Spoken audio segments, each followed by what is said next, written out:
As we get closer to the end of the year, it's very likely that you will be invited to events and situations. You will have to make small talk with people you might not know on a personal level. Friends of friends, friends of family, perhaps the parents of your children. No, that would be you, parents of your children. Parents of your children's friends. People love to organize events and parties and gatherings at the end of the year. And it's highly likely that you will have to attend, go to one of these parties, events, and make small talk. Now, small talk is very difficult in your own native language. Some people are fantastic at it. Some people can't think of what to say in these situations. Imagine how much harder it is to make small talk in your second, third, or fourth language. So today we are going to go through two things. I have two parts to this video. The first is how to be more confident in small talk situations. And the second is what you can actually say in those situations. Now, before we start the video, I want to just put a quick message in here. So if you don't want to watch this and you just want to get started with the lesson, feel free to skip. But something I want to say that I think a lot of people need to hear is as the year starts to end, you will see more and more videos saying things like 5 things you must know by the end of 2024. 5 goals you must set for 2025. Do these things to make the most of the end of your year. Or if you haven't done these things, your 2024 has been a waste of time. Now, I want to just let you know today and tell you, don't ever let someone you don't know allow you to feel like you have not done enough, or you are not good enough, or you have not tried hard enough. This person does not know you, you do not know them. So even though what they say in their video might feel true, might feel real for you, they don't know how hard you've worked. They don't know the effort you've put in this year. Also, bear in mind that everyone's goals are different because we all have different times that we are allowed to spend on working towards our goals. For example, I don't have children, so all of my free time is spent on me. But someone that has children, maybe 85% of their free time is spent looking after their children, so they would have less time to work on their goals. And if you feel you've tried this year, don't worry about if you've tried hard enough. You've done enough, and these videos will try to make you feel like you haven't done enough. A very popular topic at the moment is finance and how to take care of your money. And you always see things like, I have 50,000 saved and I'm only 27 years old. And it makes you immediately think, oh, I don't have that money saved. I'm not good enough. I'm not working hard enough. We all have a different situation, different life, different opportunities. So don't allow someone on the internet to make you feel bad for what you've done this year. I'm here to tell you that if you have tried, that's fantastic. And try to set your goal for next year just a little bit higher than this year. So with that being said, let's get started with our video today. And first of all, we will be discussing how to feel more confident with your small talk. So the number one thing you can do is prepare some conversation starters, and we will go through this in the second half of the video. So I will give you some conversation starters, but try to think for yourself as well how you can start a conversation. What can you ask someone? What can you say to someone to get that initial conversation going? If you have these prepared and ready, then in any situation you are put in, you have something to say. If you're at school talking to the teachers of your children, if you're at a party and your partner has disappeared and you're by yourself, you have something to say in that situation. Practice active listening. Now, sometimes you'll notice people listen to respond. They listen because they want to answer, they want to say something. But often what they say does not relate to what you said, or you can feel like they didn't listen to me. They just wanted to say their thing. So for example, if I say I'm really stressed at the moment because I have too much work, and you respond, I have so much work as well. My boss said this and this and this and this. You're not acknowledging what I said. So I might feel, oh, okay, we're talking about you now. But active listening is where you pay attention to what the person says, notice something they say, and refer to this. So before you say, yes, I'm also stressed, I have all this work, you can say, oh, why do you have so much work at the moment? Is it the time of year? Do you have new projects? What's creating so much work for you? So you're showing them that, yes, I was listening. This also makes it easier for you to create your answer, because you not only have more time to create your answer, but they've given you more information. So maybe there's something in there you can relate to and you can also speak about. That's not to say you can't speak about yourself, you absolutely can, but just be aware that you need to respond in a way that shows the other person you were listening to what they were saying. Sometimes that can be as simple as, oh my gosh, I understand how you feel because I have exactly the same situation at work at the moment, and then pause and let them ask, oh really, what's happening at your work? Speaking of pauses, do not be afraid of pauses. Every conversation has pauses. It's natural to have pauses. So don't feel like in that silence, in that pause, you need to say something quick and, okay, I need to fill this pause because they're going to think I'm not intelligent. They're going to think I have nothing to say. When you pause, it gives you and the other speaker a chance to think about what you've just discussed. So when you have a pause, embrace it, acknowledge it. Think of something else you could say that's related to the topic in some way. Often I do this with my students. They will say something like, I had a really bad weekend. And instead of me instantly saying, oh no, why was it so bad? I just pause. And because of this pause, they feel like they need to say more. So they will then go into detail. My weekend was bad because it started like this and then this happened. Whereas if I immediately fill it with a question, I'm stopping that person's train of thought, their thought processes.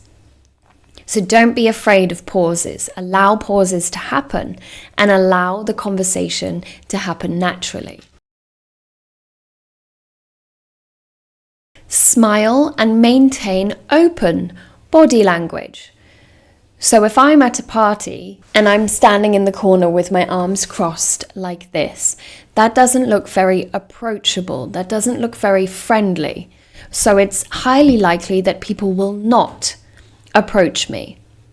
Or if you're on your phone, people are not going to come over and ask you questions because it looks like you're busy on your phone, even if you're just playing a game or scrolling social media.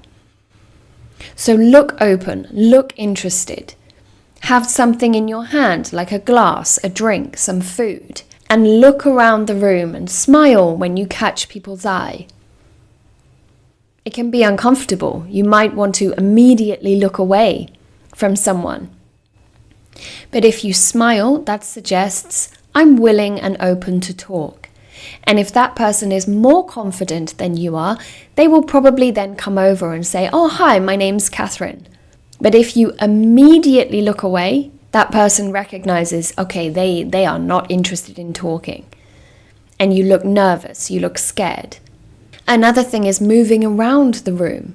If you stand in one place for a long period of time, it can be uncomfortable for you. You might feel, okay, I've been stood here for a really long time and no one's talking to me, so I better just acknowledge that I'm going to be alone for this party. And that will show on your face. That thought process, that negative energy will show on your face. But if you move around the room, maybe there's a buffet, maybe there's a drinks table, maybe there's interactive things that you can do at this party. So if you walk around, look at things, acknowledge things, pick things up, this gives the impression that this person is interested, and therefore, if I talk to them, they're probably going to have something interesting to say. And finally, shift the focus to the other person. So if you really are uncomfortable with small talk, you don't like talking about yourself, you're a private, introverted person, and you prefer to keep all that information to yourself, you don't like to share it with others, you can still participate positively in small talk by turning the situation around on the other person, asking them questions, actively listening to their responses, asking them questions about their experiences. This can take a lot of the pressure off of you. Often when we think we're going to talk about ourselves, we get nervous, we get anxious, we feel vulnerable because we're going to be exposing a part of ourselves. So by turning the situation around, this gives you more confidence and makes you seem less nervous in the situation. So for example, someone might say, "Hi, my name's Catherine. Have you come far today?" And I say, "Oh, nice to meet you, Catherine. My name is also Catherine. I've come from England. What about you? Where have you come from?" They tell you. You then say, "Oh, fantastic. I've never been there. Tell me more about it." You're immediately turning the situation around so they have to talk about themselves. Not only does this put less pressure on you, but it makes them seem like you are interested. And finally, the last thing I have written on my script is practice. But of course, you know this because we go through this almost every video. Practice however you can, whether that's by yourself, with a teacher, with videos, recording yourself, with AI. Practice those interactions. Practice talking about the weather, about football, about sports, about food. Small topics that are probably going to come up. So what then can we say to start this small talk or invite this small talk to us? Sometimes you don't actually want to be the person to start it, but you can say something that invites the other person to initiate the conversation. So one of the ways we can do this, remember when I talked about confidence and moving around the room and not staying in one place? This links very nicely to that. Compliment the event, atmosphere, decoration, something that you're looking at. Now, of course, this completely depends on where you are. So if you're in someone's house, you can say, "Wow, your house is beautiful. How long ago did you buy this?" Or, "How long have you lived here?"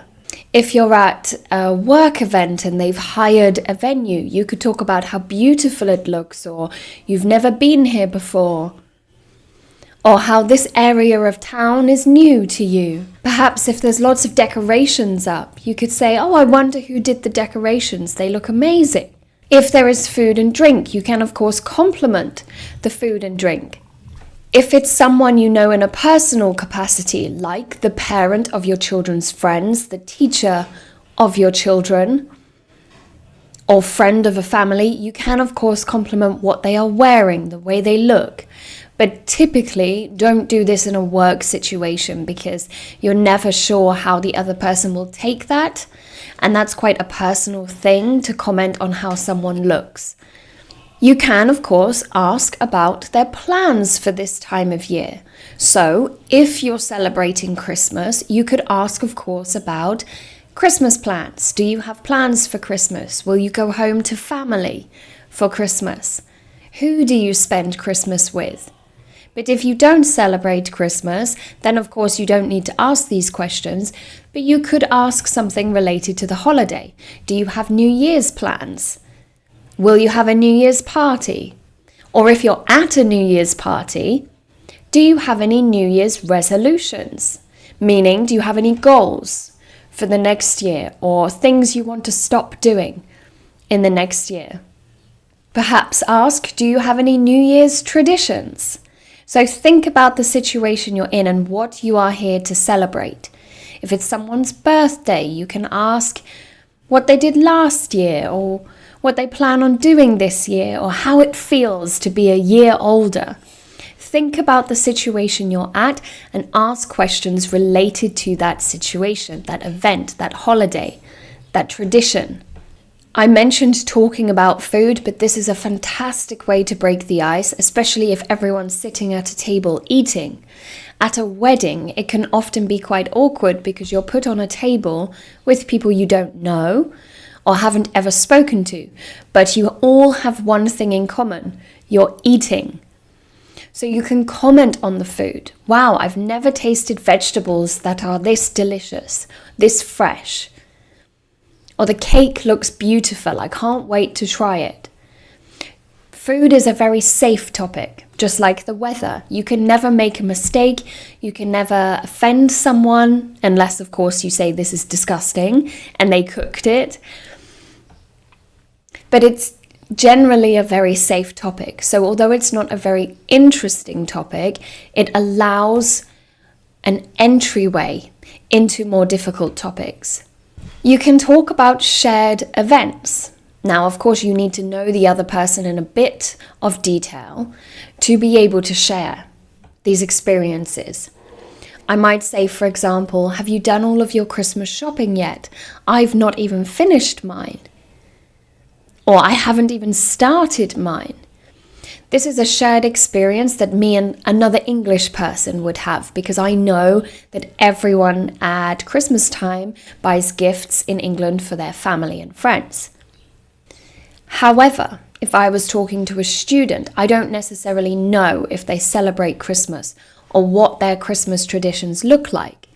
So in that case, I might find another shared experience, which could be how busy I am at this time of year. I've been so busy this past month. What about you? What's your workload like? Or don't you find this time of year exceptionally busy? You're finding a common trait.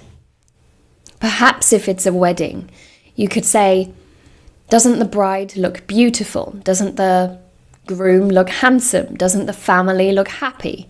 There's a common theme, a shared experience there.